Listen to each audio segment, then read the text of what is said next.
Good morning and welcome to Perseverance Reef, where it is a balmy 82 degrees and the skies are fair. Now, today I want to talk about how I got into reefing and why I love budget reefing so much. Well, in the 1980s, I used to see lots of local fish stores that had lionfish in their displays, and as beautiful as they were the kind of fish that has to be by themselves. Of course, they eat other fish. And as cool as it would be watching them eat, really, they didn't move around that much, and they were kind of boring. So,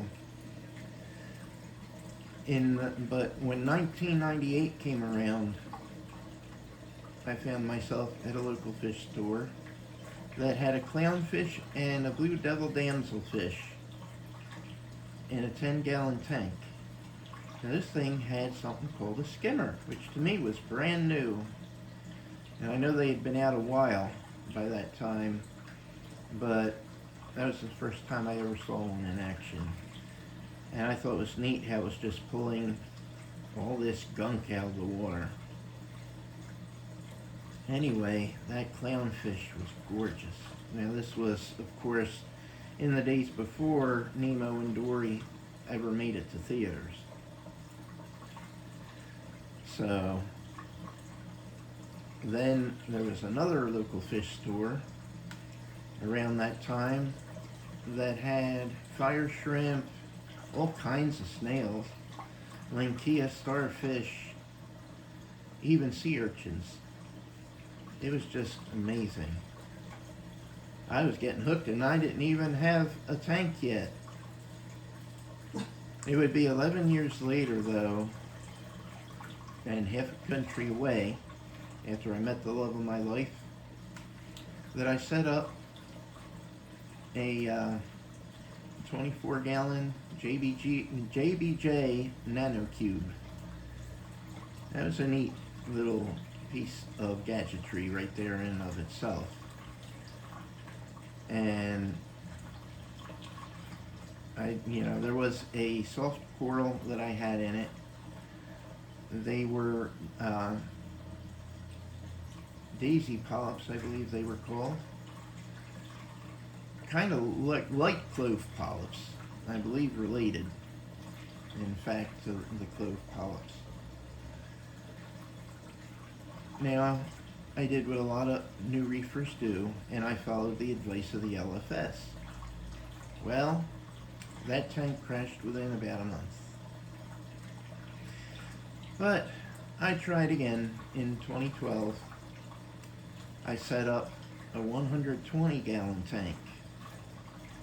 That tank was by far my most successful. I even had a sea bay anemone, and of course, a lot of those anemones came in bleached, and mine was doing really good for a long, long time. It was even regaining color, and then it just suddenly died after 6 months, which was really sad. I had a maroon clown in that tank too. Loved that anemone.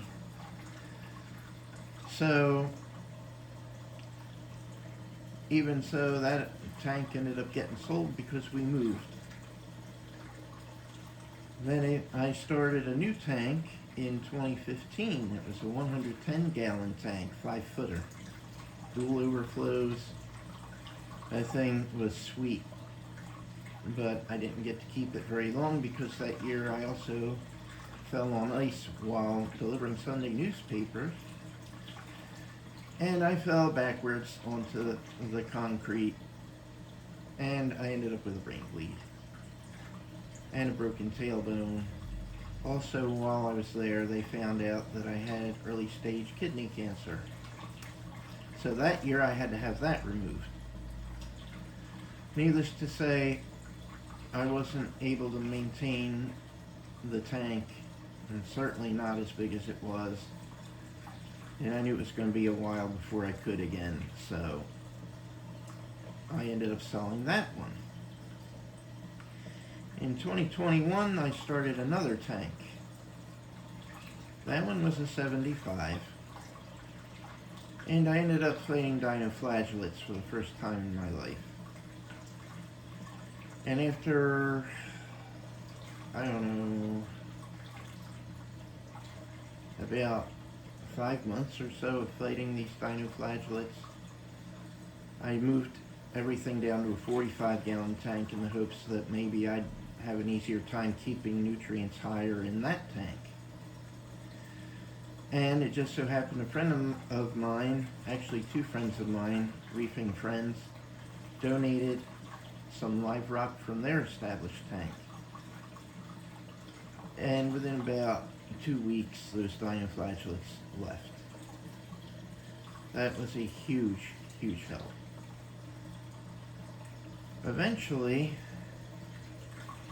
we ended up moving because they were renovating all of these apartments out here. We stayed within the same complex, but what they'd do is they'd remodel an apartment, then move you into that apartment, and that became your apartment. And then the one that you vacated, they would remodel and put someone else in, and they would shuffle everyone around like that. Well, during that, I re-upgraded to a 75. Unfortunately, within 2 weeks, it sprung a leak. So I moved up to a 90-gallon cube. That tank went really good for about 8 months, and then my wife heard water running. Sure enough, the bottom had completely cracked on this tank. And thank goodness I had a couple of buckets that were empty and ready to go, and because it only cracked and it didn't just totally crash through, I was able to capture most of the water that fell out. Still, about 10 gallons ended up on the floor. Thankfully, I also had a plan to quickly get that up before it could do any damage, and thankfully it worked. So, and also thankfully, my wife had a 30-gallon tank, a 30-gallon cube to be exact, that I was able to put all my livestock in temporarily. Well, about a month later, I ended up with a 210-gallon tank. And that tank, at least so far, has been my most successful tank. But unfortunately, with the price of food quadrupling and the price of salt doubling right after the pandemic, and being unemployed at the time, I had to give it up. But fast forward to this year, those same reefing friends that I told you about had another friend who donated a bunch of equipment to them.